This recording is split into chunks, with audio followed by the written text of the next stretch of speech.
Are we on? Are we good? Thanks. All right, we're going to reconvene in open session. Meeting to order. We have met compliance with official notifications. Roll call, please. Mike Meyer. Here. Steve Olson. Here. I'm here. Steve Stupak. Here. Laura Gapsey's excused. Brooke Taylor. Here. President Albert. Here. At this time, would everybody please join me in the Pledge of Allegiance? I pledge allegiance to the flag of the United States of America and to the republic for which it stands, one nation, under God, indivisible, with liberty and justice for all.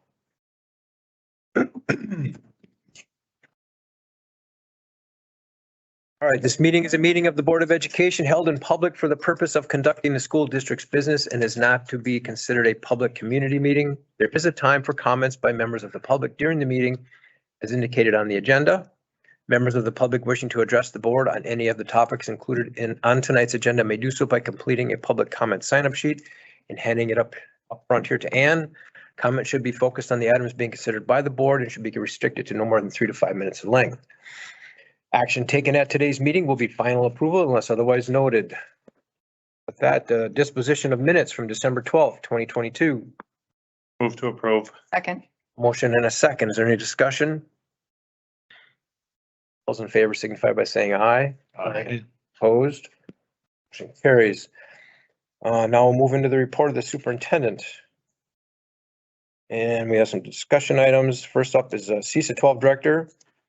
Nick Madison is here to discuss board control resolution to purchase property for CISA 12 usage. That is an action item under our budget insurance committee tonight. Correct. So we spoke about this at our committee of the whole meeting last week. The board had some questions, so I said, I think it would be great if you could come and answer some of those questions. I did, just so you know, I did give a copy of our current contract that we have with CISA 12 to the board so they can see what kind of services and how that partnership works. So they've got a copy of that. But with that, I guess I'll open it up to the board to ask some of the questions maybe you had from last week.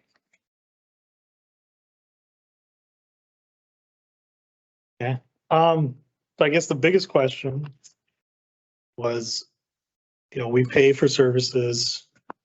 I think this is my biggest question, I guess. We pay for services by looking at what we were sent, it's just under $120,000 annually. Over 120 last year.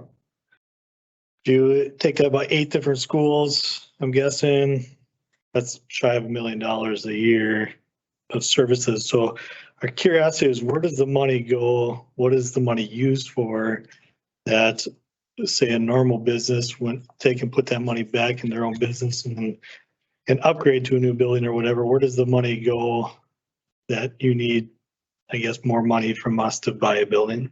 Yeah, well, there's 17 schools. Okay. And of varying size, our annual budget is around $4 million. And most of that is pays for the people that deliver the service. We don't get any guaranteed income from the state like schools do. If we have no state aid, property tax base, all we get is we are funded completely by the services that we sell and the grants that we write. And it's kind of, I would say it's similar to like why a school district doesn't just save money to build a new high school or a new elementary school. They typically have to go to referendum, and usually your operating budget is funded, doesn't include these large capital expenses, which shouldn't happen very often because the idea. And the state has kind of set up funding for CISAs in this way to provide this avenue by which we can purchase a building, which requires our board of control to vote. Needs a 2/3 majority, and then we need 3/4 of the school board. So they don't make it easy for us. This is something that requires us to, really be something that people can support. And I think what we've tried to do is the building that we're in now is like 120 years old. We got it free about 32 years ago. And I think we've gotten our money's worth out of it. And you've been in the building, Ed, so you know what it looks like. I mean, I don't think it's a tough sell that there's a need there for a new building.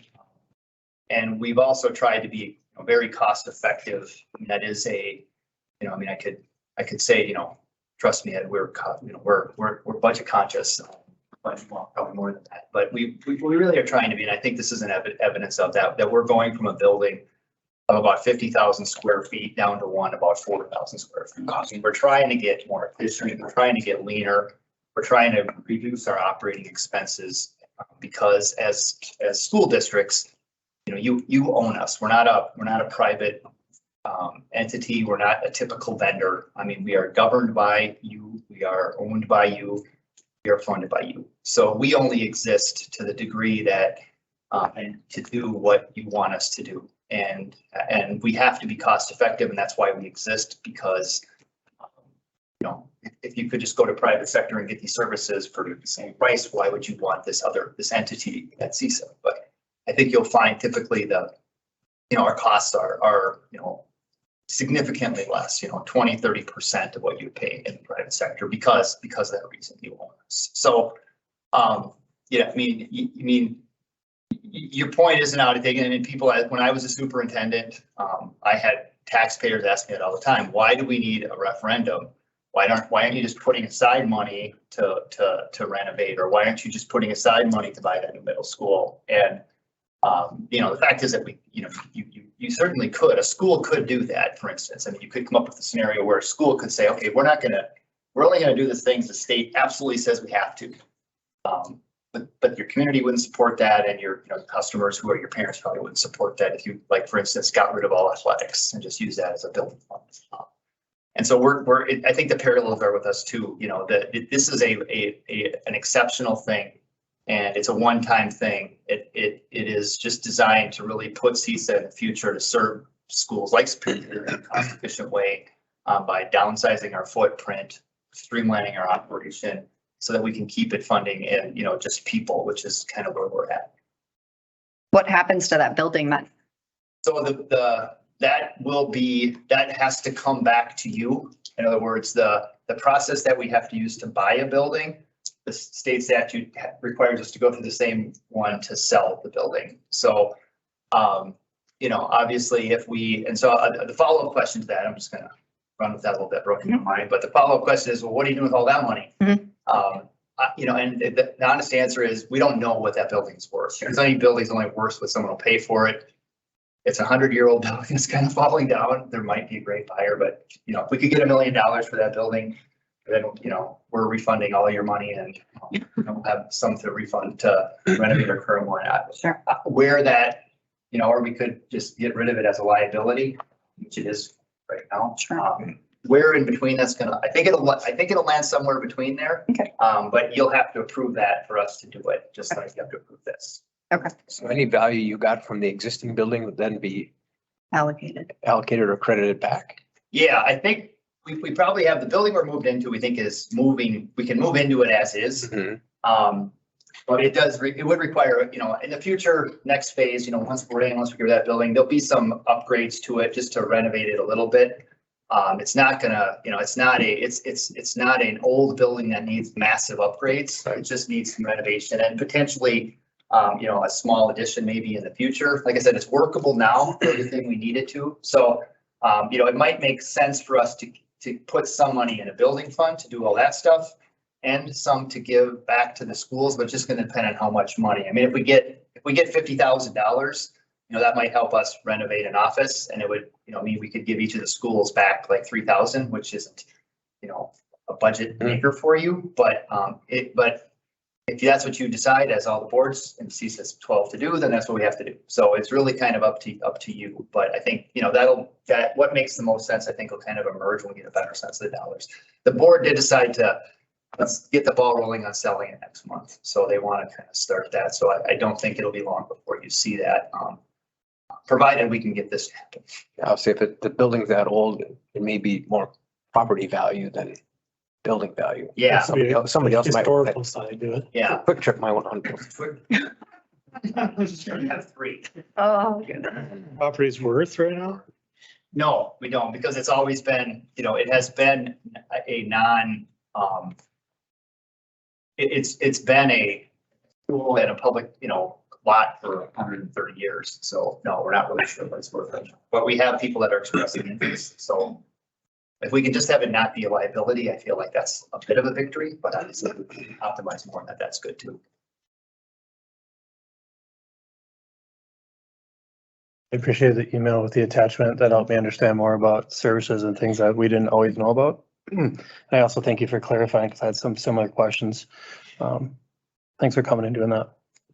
And I know last week you had mentioned the potential virtual, and then Amy said that you all felt that that wasn't an option. That's right. Is that correct? That for you guys to not have a building to meet in to do it virtually, that's just not an option? 100% virtually would not be a good option, right? And I think, that's why we have the big scale back in space is meeting space. I think CSA, when that building was purchased and it had always been, that's like where everybody comes to learn. Yep. And we've really tried to flip that. I think COVID accelerated that, but now really our goal is to get out into the districts.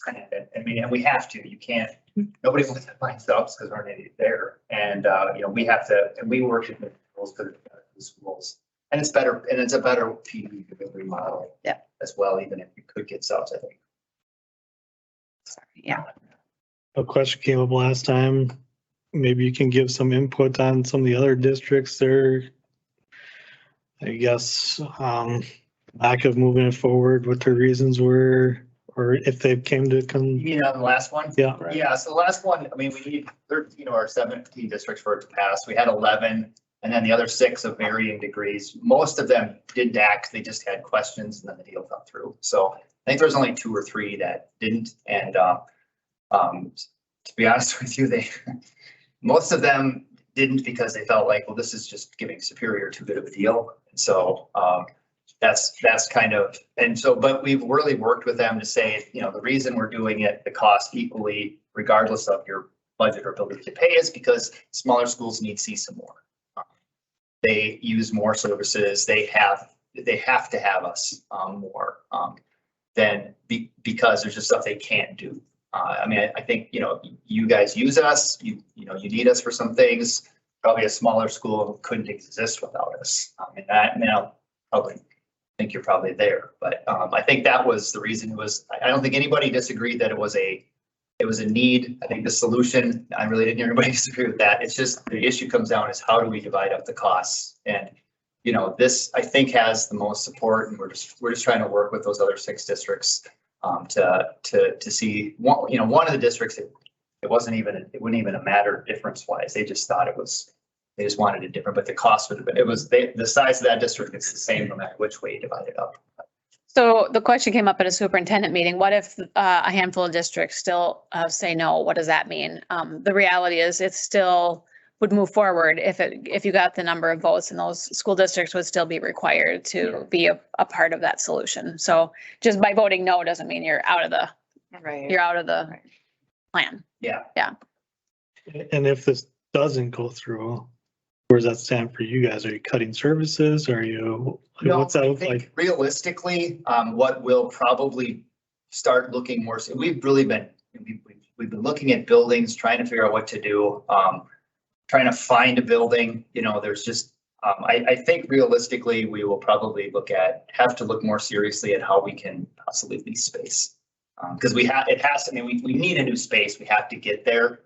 And, leasing is going to be something that we would just have to assess on an annual basis. I think it's probably, it's more cost effective to buy in the long run. So that's why we're trying to do this long term. But the bottom line is we can't stay in the space we're in. We have to get out of it. So we'll start looking at other options, but we do need to keep moving forward somehow. I don't know if this is a silly question, but does it have to be in Ashland? Is that? No, it doesn't have to be. And we did look at that. We had some other districts talk about, obviously you guys probably be Superior. And I get that, but it's not, the problem is it's a long ways from Mercer to Superior. Sure. And Phillips, Sure. and when you really look at it, Ashland is just the most central. Okay. It's not completely central. It's just the most central, Yeah. and also a place that has options. Drummond is probably the most. There's not a lot of buildings in Drummond. Sure. That's good. Yeah. Paper mill. But Washburn might work too. I think Okay. that wouldn't be that. And you guys have kind of looked at there as We've been well. scouring. All right. All right. Good questions. Anyone else? All right, so with that, I know you've got to go to another school board meeting, so we'll let you go. We do have this agenda item on later in our meeting, so they'll vote on that. All right, thanks for having me. I appreciate you taking the time to listen to my, Thank you for coming. thanks for. Thanks for coming back. Here. Thank you. Thank you. Safety.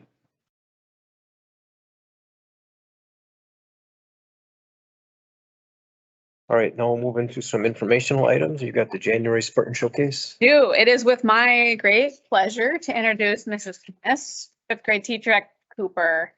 I'm going to read her nomination and try not to cry. So we'll go with that. She's got a couple different people who spoke on her behalf. So I'll read both of these statements. One says Mrs. Kemmis is extremely hardworking, dedicated, and a helpful teacher and coworker. Mary is a very hardworking teacher. Whenever she's at Cooper, she can always be found doing fun activities in her classroom, collaborating with her coworkers, or running the Cub store. Mrs. Kemmis is constantly preparing herself and her students for what's next, making sure that every moment of their time is time spent well. Mary makes sure that her fifth graders are prepared as they go for the middle school, and she is extremely helpful coworker, always willing to help and answer questions that other coworkers have. She is a great problem solver with staff and students. She listens carefully and attentively when people talk as an active listener and is always insightful. Mary is outstanding and a humble teacher who deserves to be recognized for all that she does. Additionally, it says, it is truly a pleasure to work with Ms. Kemmis. She continues to be an ultimate example of an elementary teacher. She goes out of her way to make positive connections with students and families, many times staying after school to meet and simply be a person for her students to talk to when needed. She is always willing to lend a hand with colleagues and goes above and beyond to ensure she is providing meaningful experiences for students that will stick with them for years. The Spartan Showcase couldn't ask for a better nomination. And I have subbed for you in the past, and you run a tight ship and a well-oiled machine, and I could not even come close to the things that you do with your kids. So you create a very positive culture for your kids, and they love learning in your space, coming from someone who I know personally in my home too. So thank you, Mary. With that, I have a certificate for you.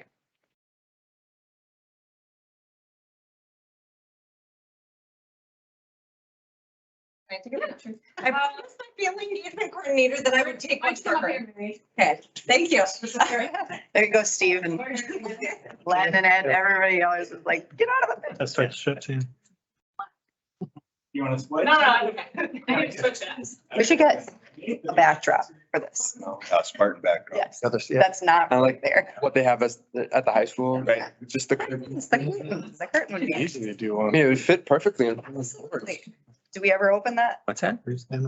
I've never seen it open. Full self-superior, Mayor. Drape it over there. But all the other small schools, and Oh, it is. it's really not that bad. All right. Now we keep going? Sure. I didn't know if you wanted me to keep going or you wanted, okay. All right. Thanks. Thanks, Mary. Thank you. Okay, next, you're up. All right.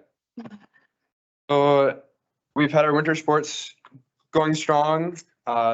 Within this past week or so, we've had boys basketball beat Grand Rapids, girls basketball beating Dunfeld, and boys hockey is at a winning record, and girls hockey is currently ranked #1 in state.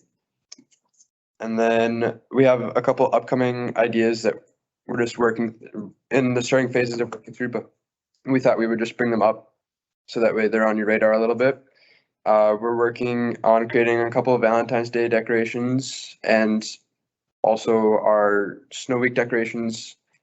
So that way we can have Snow Week on the, I think it will be the 6th to the 10th of February.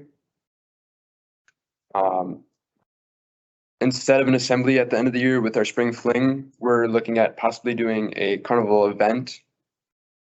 Just trying to get everybody outside and using our outdoor facilities rather than being cooped up in the gym when it's nice and warm, hopefully.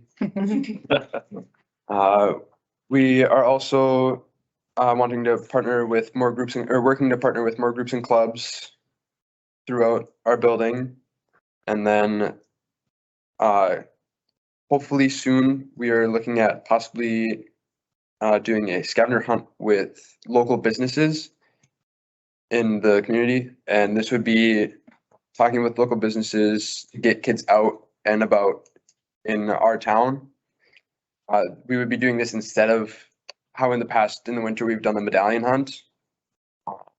We would be hiding Spartan heads in different stores, just trying to get kids out, taking pictures with the different Spartan heads, and then they would be able to go through all those stores and stuff that they might not otherwise know about.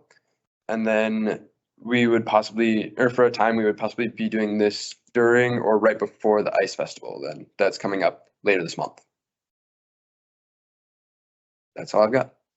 You know, so the funny thing is you say that, you know, just being in Madison, there's like 30, 40 these tall Bucky statues around town. People go around and try to find them, take pictures, that type of stuff. I said the same thing to my kid. Superior should do this. And so to have you bring that up, and I think it's a great idea. Yeah. It brings business, you know, people to businesses, Right. advertises Spartans. I think it's a great idea. And we're not sure what size we'll have the Spartan heads be, but just an idea of ours is to do something similar. Can I ask a question kind of Yeah. off topic? And Yeah. I don't want to go down like a long rabbit hole here. So if it's a long answer, we can talk afterwards. But I'm curious what the feedback is from students about progress towards their senior project and getting their service hours done. Well, just today, there was another set of senior project proposals that got sent back to the kids that were approved. I do know, or I did hear about that at least. Personally, I have already got my project approved, done my hours and presented and got through all of that. But it seems like, for the most part, at least what I'm seeing, that kids at least have some idea of what they're doing for the senior project, whether it's they're done with their proposal and just waiting for their time To do it. line to fit in, or if they're currently going through their hours, whether that be job shadowing or the community service as well, Okay, so you haven't heard any barriers or anything like that the kids are Not- experiencing? that I know of. Okay. When's the deadline for those? Graduation. Is Graduation, it Yeah. until the day? We try to do it much earlier than. at least for the presentation. The rest of it Yeah. has had a little bit of a timeline, Right. but Sure. nothing set in stone at all. Okay, thanks. Any other questions? All right, thank you. Thanks, Aaron. Thanks. And at the committee of the whole week, we had an update from Principal Jason Kalen on what's going on at Bryant. I think that's everything. It's the superintendent's report. There are no action items, by the way. With that, we'll move into the board committee reports, starting out with the Budget and Insurance Committee. There are 3 action items. First is the gifts, grants, and bequests. Administration recommends approval to accept gifts, grants, and bequests received in the past month. Move to approve. Second. And in a second, is there any discussion? A huge thank you to everybody. Absolutely. Unreal. There's no other discussion, and all those in favor signify by saying aye. Aye. Opposed? Motion carries. Next, the committee recommends approval of a request for a new school activity account for attendance incentives at Superior Middle School. Move to approve. Second. Motion and a second. Any discussion? Hearing none. All those in favor signify by saying aye. Aye. Opposed? Motion carries. And last one is CISA 12 property purchase. Consider approval of the CISA 12 Board of Control resolution to purchase property for the CISA 12 usage. Move to approve. Second. Motion and a second. Any discussion? I just think it's important, you know, we talk about budget coming up and budget in the future and, you know, again, I'll echo what I said last time, is 35,000 is still a lot of money to put towards, you know, coming in here, I was probably a pretty strong no against this. Listen, I like to hear people talk and I can have my mind changed. So I do like that he spoke and answered some of the questions and, but I still think just put this out there. We need to, I think, start being cognizant of every dollar moving forward, especially leading into next year and the year after, when it's going to matter the most. Because people are gonna come back and look and say, well, you cut a job, but you gave 35,000 to this, you know, and we already pay 120,000 to them for services. So do I think services are needed? Yes. Are they probably cheaper than we get on a private market? Probably. So it's probably a good idea. But again, I just want to echo the money side is, I think we got, you know, maybe got to start pinching pennies a little bit down the road here and thinking about it more. I mean, there is a cost to it, but like you said, they're in their or the building there now for 32 years. This building's obviously newer, so it could last longer. So if they're They said there it was for free too, Mhm. but they moved The in. original. It was, Yeah. and Yeah. But they've been Ashland's. 32 years. Yeah. So if they're in this one for 34, 35 years, it's $1,000 a year. I think That's still gonna be a lot cheaper than if they don't get it and they end up doing a lease. You're gonna be paying a lot more than that. I think the one thing that make me feel a little bit more comfortable too is if they could have had like an appraisal of what their building's worth, you know, so we could see, okay, give them 35,000, but we might get 10,000, 15,000 back. You know? And one thing, when he was talking, he said that there would need to be some renovations and things. He said it can be as is, but they would like to do some things. Right. But that's for us to That's- decide later. Yep. And I don't know that I would want to, like, I would want the money given back to the schools. I don't know that Yeah. if they can do with what they have, but again, that's later. Right. So, I appreciate the fact that they're working out of the building as much as they can and that they're talking about using it the best way they can right now. I appreciate when those services are going out to the schools as opposed to us having to have staff go there, take time out of the buildings, us pay for subs, that kind of stuff. That was refreshing to hear that, And mileage. that they've moved to that model, right? Because the less we have people out of the building, the better, even if we're not mhm. regularly accessing that. So that was a good in between for me between the whole, like my first question was, why aren't we just going virtual? You know, why aren't they using a virtual model? And it sounds like it's an in between. So that was helpful for me. And even the potential of selling the existing property and us getting some of the money back. It's the first I've heard of that. Right. That had never been mentioned before that I know of. No, it wasn't mentioned to me either. Or at least decreasing the likelihood that they may need more money from us to do Right. anything else. Yep. If that's what it got put If that's towards. what it comes to, yeah. Okay. Any further discussion? Hearing none, then all those in favor signify by saying aye. Aye. Opposed? Motion carries. There are no discussion items or two informational items. At last week's committee of the whole meeting, we received the Fund 10 revenue and expense update and the facility rental revenue report that we went through. Anything new on the Budget and Insurance Committee? Not, then I would entertain a motion to accept the Budget Insurance Committee's report as presented. Will approve. Second. Motion and a second, discussion. Hearing none, all those in favor signify by saying aye. Aye. Opposed? Motion carries. Teaching and Learning Committee, there's one action item. For open enrollment, administration recommends 60 spaces for general education open enrollment and 0 spaces for special ed open enrollment for the 23-24 school year. Move to approve. Second. Motion and a second, discussion. How many of those do we typically fill? Just out of total curiosity. I've always wanted to ask that. So sorry to put you on the spot. I've always Find out though. I can find out what our typical enrollment is. 100% curiosity, so don't. Yeah, Yeah. well, because I've never asked. And then is it broken down elementary, middle school? Casey will have it in the beat, so I'll send them my weekly updates this week. Okay, thank you. Mhm. Just get her on the phone. Ken. All right, any other discussion? Hearing none, all those in favor signify by saying aye. Aye. Opposed? Motion carries. There are no discussion items. There's one informational item. At the Committee of the Whole on January 3rd, Erica Hutton Parker, Director of Student Services, provided an update. She reviewed some celebrations, challenges, and goals and action steps, special ed and our health services. That I entertain a motion to accept the Teaching and Learning Committee report as presented. And a second discussion. Hearing none, all those in favor signify by saying aye. Aye. Opposed? Motion carries. Next, we got the legislative committee, had no action items, 2 discussion items.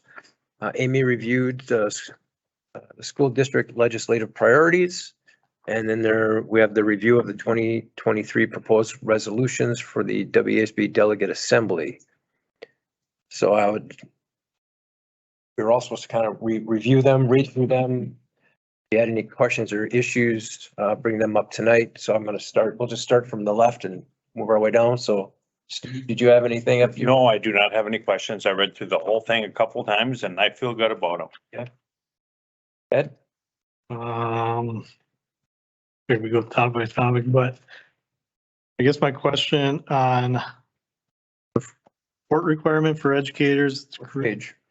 5. Okay.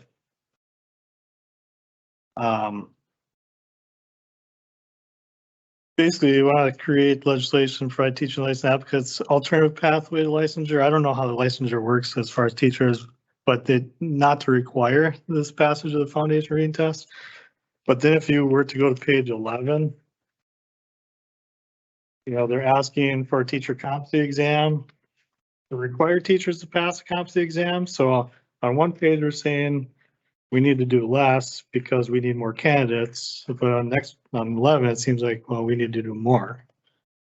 So maybe somebody can explain those two to me. Up ahead, what's the context for 4.68? That's just itself That's what they're gonna, under shorted? yeah. They put them in a different category. So back on page 9, they just repeal and recreate and they just list them.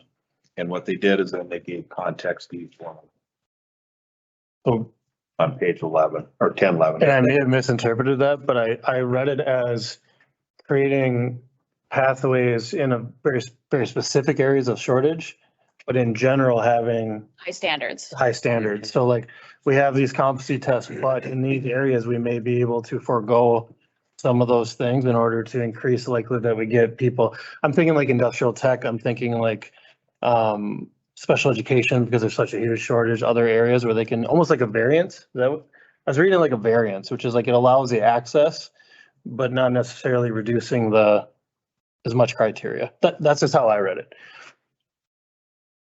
Because I saw that and I'm glad you pointed it out, because it did seem, Can you go down a little bit? it seems like they're talking about the same thing, but it's also 2 different things at the same time. Okay, so general policy, it says WASB supports teacher licensure systems that foster highly educated, highly trained, effective professional teaching meets needs. Because I think I'm looking at our teachers in the room, but we want to maintain high standards, right? So, yeah, my point is like, I don't want to support like reducing our standards just because. right, so now can we go down to the one in question here? The areas that I, 4.65. 4.65 WASB supports legislation that would require teachers to pass a state competency exam before they are granted. So that's different though than the reading test, I think, that is required on page 5. Is that accurate? Can you speak to the difference between them? My understanding is, I think the FORT is for elementary teachers reading, and then this would be like, so I teach English, so I have to pass a competency in the English category to be like, and a pedagogy. So there's a couple different, like there's the teaching pedagogy and then my licensure for English. And so it's saying that still stands, but the FORT reading test I know historically is really, really tough. And it's been a barrier for people getting their licenses, Yes. especially in the age of being short, especially in specific areas like special education. Yes. that makes sense. So this is speaking more to specific content area, All right. and that other is like that, this specific content area might not apply to those other. Okay, Like, for example, we wouldn't want legislation passed where you couldn't have a 4-year degree to be a teacher. yeah, well, and that's. Those types of things, yeah, not appropriate. Right. Mhm. Okay, that answered my question then. That makes way more sense. And the only thing I'll say out loud is universal free school meals. Anytime you use the word universal, that means taxpayers are paying for it, so it's not really free. So be advocate for free meals for everybody. Although I want everybody to eat, that means taxpayers are paying for it, which means taxes go up. So that's essentially advocating. Page are you on? Page 8, sorry. So I'm not gonna say one way or another, but my 2 cents on universal is never really a good thing in my opinion. So using the same system we use for K-12. we currently, I'm looking at Shannon, we do that for preschool, right? Where they could qualify for free and reduced lunch? No, I think what this is saying, they want to bring it back to. Right, but I mean, currently, our preschoolers, if they qualify for free and reduced lunch, they get free or reduced lunch, Oh, right? But it's not universal for all preschoolers. I thought, no, not. But this is saying They want. we would want it for all the preschoolers. Regardless of qualifying Right, okay. income. Really, what you're saying is it would be consistent with our K-12 system. Right, I'm just saying universal adds an extra burden to taxpayers, and I don't think we need to advocate for that, but I want kids to eat, but we have a system and plan for that if kids can't afford it. Universal, in my mind, is a little different. And I had reached out and asked someone where that money would come from because it's got to come from somewhere. And so if it was coming from somewhere, couldn't that money be allocated more for per pupil usage for us to use it in the district differently? Because we have a huge shortfall. You know, again, I want kids to eat and I want them to be able to learn because that is proven that you don't learn if you're hungry. But we do have that free and reduced right now.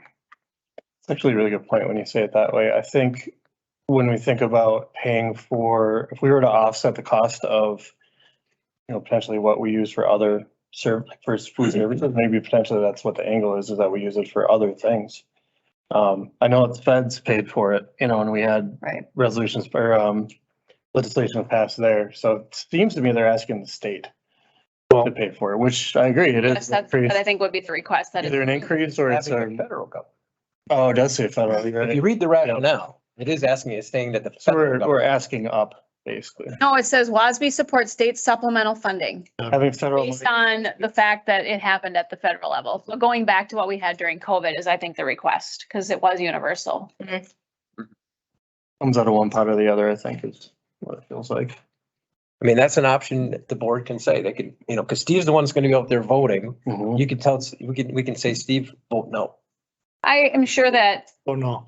Mr. Wilson would have an opinion about that resolution, and I think he would probably support that resolution for a variety of reasons, but, I did ask him and he seemed kind of, I did Okay, email good. him okay, to ask. And he was more neutral, I think. okay, all He right, didn't give me one way or another, and I was kind of asking that. okay, You know, like, what is your what do you preference support? or Yeah, what yeah. would you, I think Jamie wants everybody fed. That's no. But right, you don't have to, I mean, I guess you vote on all of them, right? Each one of Okay, them. all right. But we have as a district, one vote. And I would say that I don't know if we'll have the ability to say, we don't want the money here, we want the money here. That won't be. Oh, yeah. Right. That was more of a.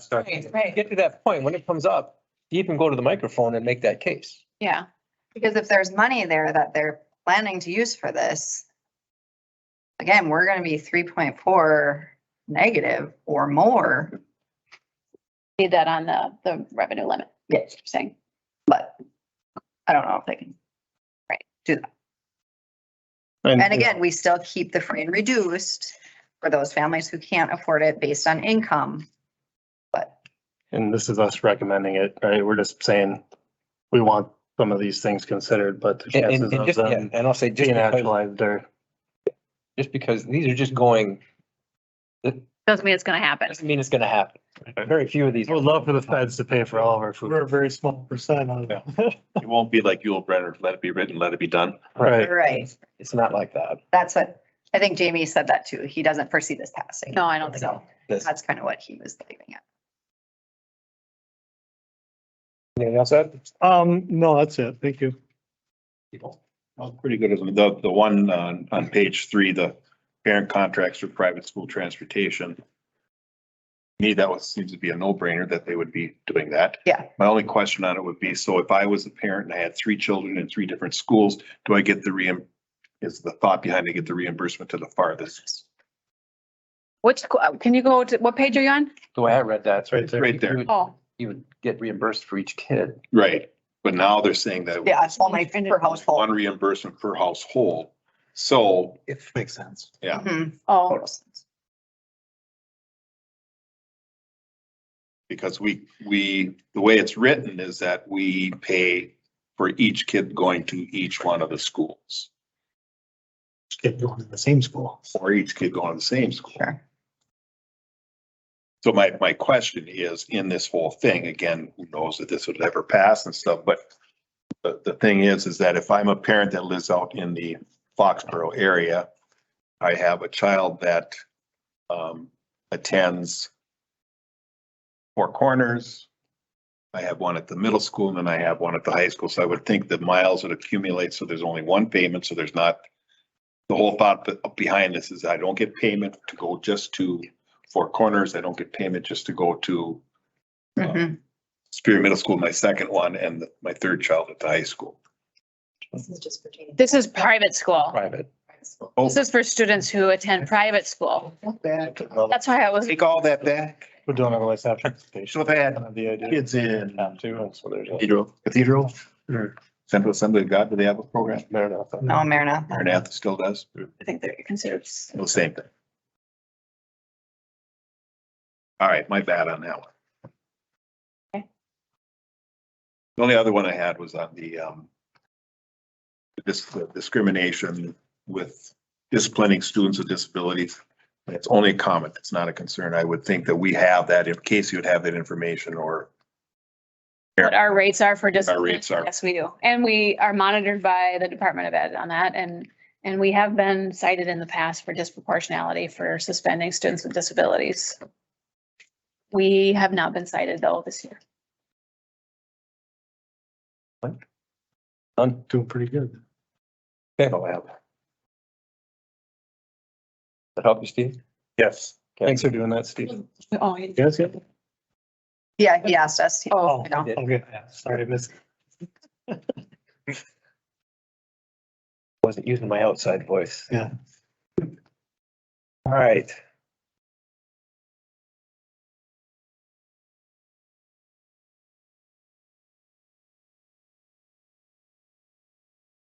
Okay. Actually, I think you read them all already. I'm good if we. And Here we go. All right, that was discussion items, information. Oh, I think I read them all. Informational items. We have 3 of them. Budget writing legislative committee membership set, Senate Majority Leader Devin Mayhew announced Senate committees and committee membership for the 23-24 session. Representative Joel Kitchens to chair the Assembly Education Committee. Speaker Ross has announced the membership of the Assembly standing committees for the 23-24 legislative session that began with the inauguration of members on January 3rd, 23, and Senator John, I don't know, is it Yagler or Jagler? Yep, those two.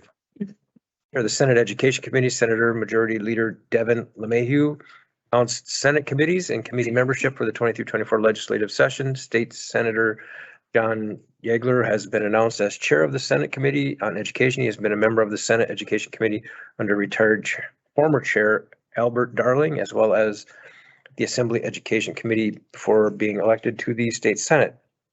And these articles can be found on the WASB Legislative Updates page. Is there anything else for the Legislative Committee? Not, I'd entertain a motion to accept the Legislative Committee's report as presented. Move to approve. Second. Motion in a second. Discussion.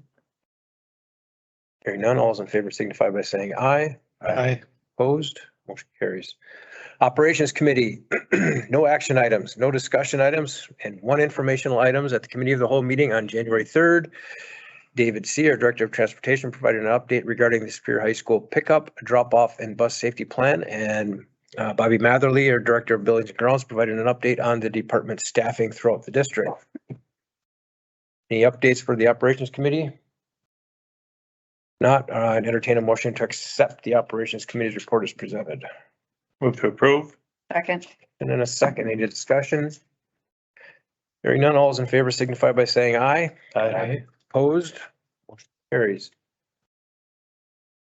All right, last, we've got the Personnel Negotiations Committee, have 1 action item. The administration recommends approval of the January 3 new hires, transfers, and separations report. Move to approve. Second. Second discussion. Hearing none, all those in favor signify by saying aye. Aye. Opposed? Motion carries. There were no discussion items and there were no additional items. And a motion to accept the Personnel and Negotiations Committee's report is presented. Move to approve. Second. Motion and a second discussion. Hearing none, all those in favor signify by saying aye. Aye. Opposed? Motion carries. Are there any other reports by members of the board tonight?